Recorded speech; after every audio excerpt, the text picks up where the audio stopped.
ایک طرف ذکر ہے اور ایک طرف علم ہے، تو اس ذکر والوں سے بھی علم کا درجہ مرتبہ اوپر ہے، بلند ہے۔ ایک بزرگ فرماتے ہیں، ایک مرتبہ میں مسجد نبی میں داخل ہوا، میں نے دیکھا ایک جگہ پہ ایک شیخ بیٹھے ہیں، اللہ والے بیٹھے ہیں، وہ ذکر کر رہے ہیں، ذکر کا حلقہ لگا ہوا ہے۔ اور میں نے دوسری جانب دیکھا، وہاں کچھ فقی حضرات بیٹھے ہیں، علم سکھا رہے ہیں، تعلیم اور تعلم کا حلقہ ہے۔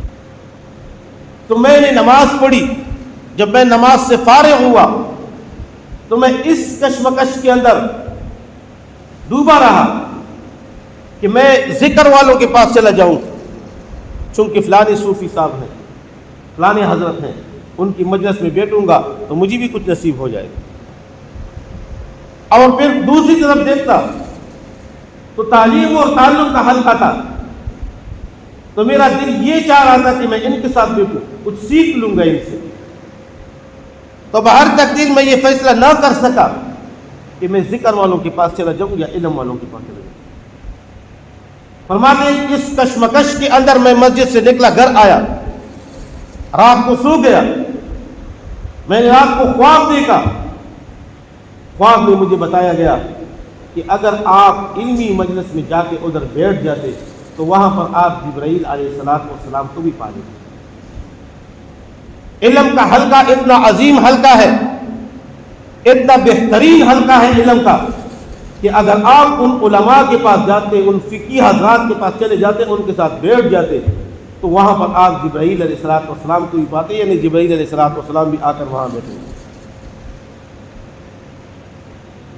اس لیے روایت کے اندر آتا ہے کہ ایک مرتبہ رسول اللہ صلی اللہ علیہ وآلہ وسلم مسجد نبی میں داخل ہو گئے، دیکھا دو حلقے لگے ہوئے، ایک ذکر کا حلقہ ہے اور ایک علم کا حلقہ ہے، یہ دو حلقے لگے ہوئے۔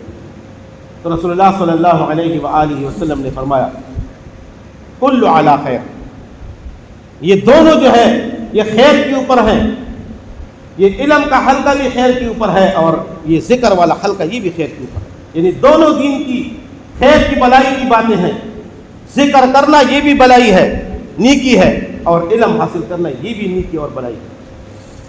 اور فرمایا فَإِنَّمَا بُعِثْتُ مُعَلِّمًا، اور مجھے تو معلم، تعلیم دینے والا بنا کر بھیجا گیا ہے۔ اور خود رسول اللہ صلی اللہ علیہ وآلہ وسلم نے علم والے حلقے کو اختیار کر کے ادھر جا کے نصیب فرمایا۔ جو علم کا حلقہ تھا، رسول اللہ صلی اللہ علیہ وآلہ وسلم